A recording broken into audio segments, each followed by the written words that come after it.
Alright, let me show you what we got going on here today. The little bug. We're bolting all the fenders on it, making sure, well, I'm putting the back fenders on it, gonna get the doors on it. We're making sure everything fits pretty good. I got some old welting here. That's probably not the correct welting for this car, but it's all basically the same. And I'm making sure that it is fitting in there because you see how the car between the fender has got its natural gaps. Just making sure the welting fits right, because if it didn't, then we'd have to maybe work the bodywork a little bit, if you know what I'm saying. So I got this fender on, looking really good. This fender was a little more difficult. I had to play with the bolt holes a little bit, but I got it. Got it on there. So the next step is I'm going to start playing with the doors, get the doors on there, because you remember we've roughed in the bodywork on the quarters, and we've roughed in the bodywork on the doors. We didn't finish them off yet, because now we're going to put the doors on with all the strikers and latches, and then we can see exactly, so we can get the doors in line, get the bodywork just perfect between the quarter and the doors. You don't have to worry about the door in the front quarter half, because you've got this lip that sticks beyond, so it doesn't matter. All right? Sean's working away on the inside, trying to get all the bodywork done in here along the edges where it's had welding done. And like I say, I am putting the fenders and doors on this old beast here today. So we are getting there. It's taking a little longer than what I thought, unfortunately, in this car. You know, it's a smaller car and you think the price would be lower, but the problem is with this car is everything is rounded and curved. In a lot of places you got to sand and do the bodywork all by hand. You can't get a machine in there. So that's what's going on. So let's get some doors on and let's see where the hell we can get with it. Okay, so I got the door on here. Now remember, those of you that may not notice in here, this bug was chopped 1.5 inches. So everything has changed. All the proportions have changed everything. So I put the door on. Obviously, it's pretty simple on these VWs. You got 3 screws, top and bottom. There's a little bit of adjustment there, but not much. A little bit of in and out, not much. I got my strikers on, my striker and my door latch situation, and I adjusted it to what I think is pretty damn good. That closes nice. Body line's in line. Nice straight even gap. You know, these cars always had a bigger gap at the back, and they're always tight at the front, but it doesn't rub. You know, they've always been tight. Look at them. We've actually had customers that have brought us these cars in the past, and what they've gotten us to do is they've gotten us in here, if you can see this, where the hinge slides in to here, they've gotten us to grind this part of this way a bit in here, and we've actually put in shims in behind here. We've made shims to put in behind this this hinge, which brings the door a little bit this way.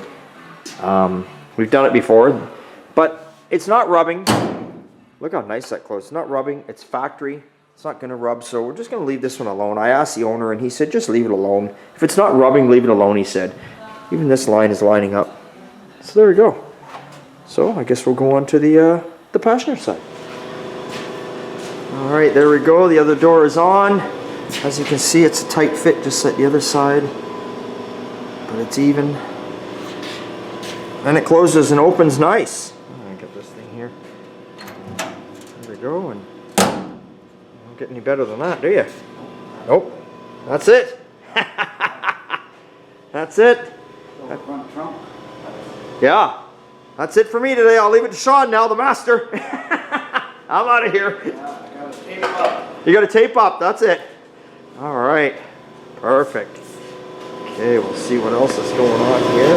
Oh. Now the 67 Ford short box. I know we got 2 on the go. We got a 67 Ford, and we got that's a short box, and a 67 Merc crew cab that's a short box. We set the box on here today. If you remember, I did post some pictures. I did the tintable Raptor underneath the box, so it matches the outside.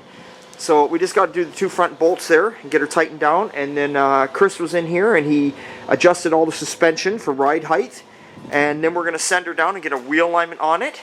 It's going to be going down here because we want to do that. We always do the mechanical, the wheel alignments, anything to do with mechanical we do before we paint.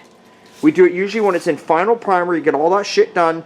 That way, just in case someone's leaning over the vehicle or happens to scratch it or happens to dent it, you'd sooner, heaven forbid, you don't want any of that to happen, but you'd sooner have it happen when it's in primer than when it's painted.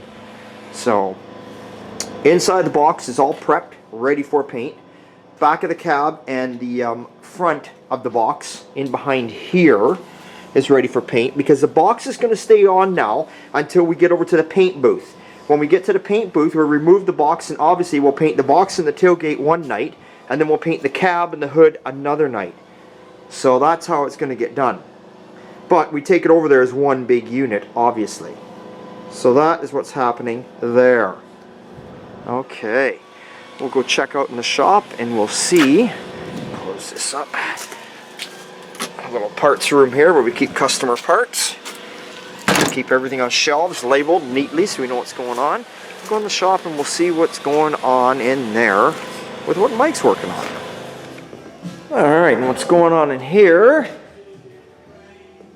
is a lot of welding on the Mercury pickup cab now.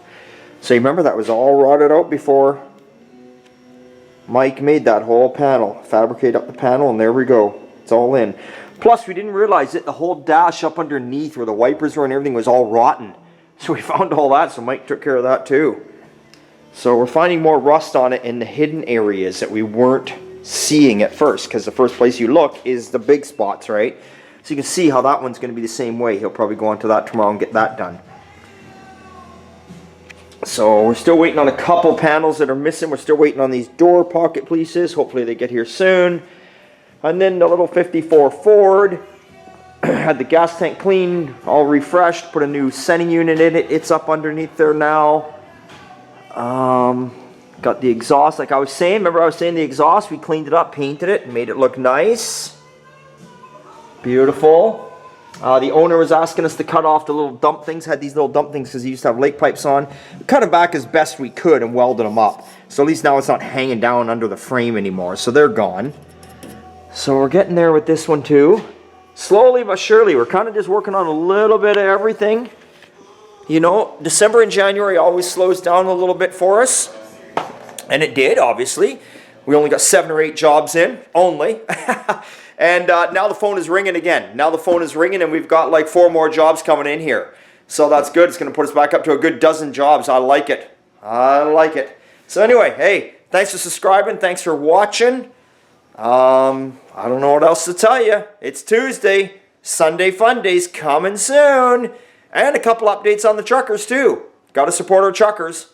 I'm telling you, everybody, on the 29th, open your doors. Take your mask off. Take that Vax Pass thing that you use to check everyone and throw that thing in the fucking garbage. It's time. That's the way you support the truckers that are doing what they're doing for us right now. Get rid of that shit. That's right. This is almost a rant. You guys all like the rants, don't you? I'm sick and tired of the bullshit. I said from day one it was nothing but bloody lies. The news doesn't tell you nothing. Turn off the news. Your life will become so much better and less stress-free. It's all BS. You want to see the real thing? You go on videos or Facebook or wherever, but don't look at posts that are written. Look at live feed. Live feed doesn't lie. Anyway, I'm not going to get myself all wound up because I'm going in to cook myself a steak on the barbecue. Have me 1 beer, 2 beer, 3 beer.